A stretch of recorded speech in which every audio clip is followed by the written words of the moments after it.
देश की राजधानी दिल्ली में हुई वारदात ने फिर एक बार सबको झकझोर कर रख दिया है। एक तरफ श्रद्धा हत्याकांड को कुछ महीने ही बीते थे और फिर एक बार दिल दहला देने वाली खौफनाक वारदात शाहबाद डेरी इलाके से सामने आई है।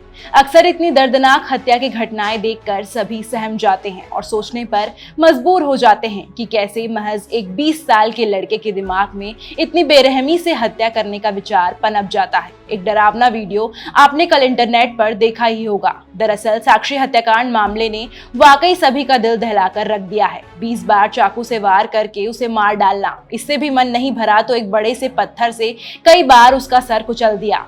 इस हत्याकांड में हैरानी वाली बात तो ये भी रही कि आसपास से कई लोग गुजरते रहे, लेकिन वाकई लोगों में इंसानियत खत्म हो गई है। किसी ने भी हमला करने वाले को नहीं रोका, बस गुजरते रहे और तमाशा देखते रहे।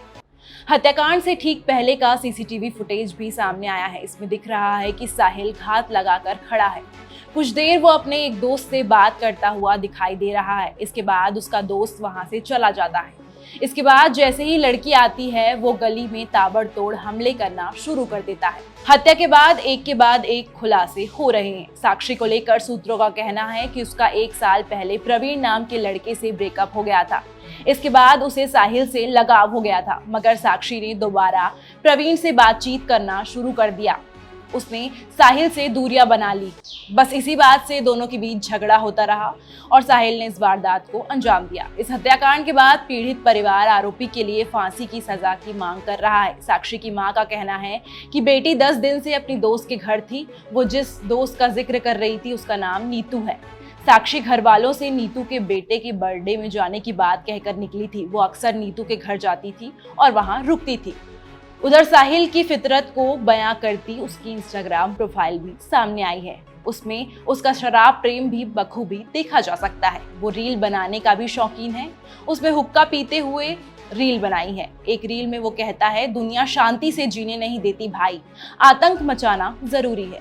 इधर साक्षी के पिता जनक राज का कहना है कि उन्हें आरोपी के बारे में या उनकी बेटी को कोई परेशान कर रहा है, इस बारे में कुछ नहीं पता था। उन्होंने कहा, हमने कभी आरोपी के बारे में नहीं सुना। साक्षी ने अपने दोस्तों के बारे में जरूर बताया था, लेकिन साहिल के बारे में उसने कभी नहीं बताया। वहीं साक्षी की मां ने बताया कि हमने रात को भोजन किया और सोने की तैयारी कर रहे थे। तभी साक्षी की दोस्त भावना ने रविवार रात 9 बजे हमारा दरवाजा खटखटाया। उसने हमें बताया कि किसी ने साक्षी की हत्या कर दी है। हमने उसकी बात का भरोसा नहीं किया और मैंने नीतू को फोन किया, जिसने मुझे बताया साक्षी बाजार गई थी।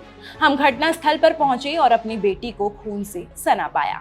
इस मामले में दिल्ली पुलिस के उपायुक्त सुमन नलवानी ने बताया कि आरोपी साहिल को उत्तर प्रदेश के बुलंदशहर से गिरफ्तार किया गया है। वो मैकेनिक है और एसी और रेफ्रिजरेटर बनाता है। मामले में आगे की जांच और पूछताछ चल रही है। पुलिस का यही प्रयास रहेगा कि आरोपी को इस हत्याकांड में अधिकतम सजा मिले। बीती रात आरोपी साहिल खान को दिल्ली के बवाना थाने में रखा गया था, जहां पुलिस अधिकारियों ने साहिल से पूछताछ की थी। अब साहिल खान को आज कोर्ट में पेश किया गया, जहां आरोपी को 2 दिन की पुलिस रिमांड पर भेज दिया गया है। पूछताछ में पता चला कि वारदात को अंजाम देने के बाद आरोपी ने चाकू को रिठाला इलाके में छिपा दिया है। फिलहाल हत्या में इस्तेमाल हुआ कोई भी हथियार अभी बरामद नहीं किया गया है। ऐसी ही खबरों से जुड़े रहने के लिए बने रहिए तोपचिन.com के साथ। धन्यवाद।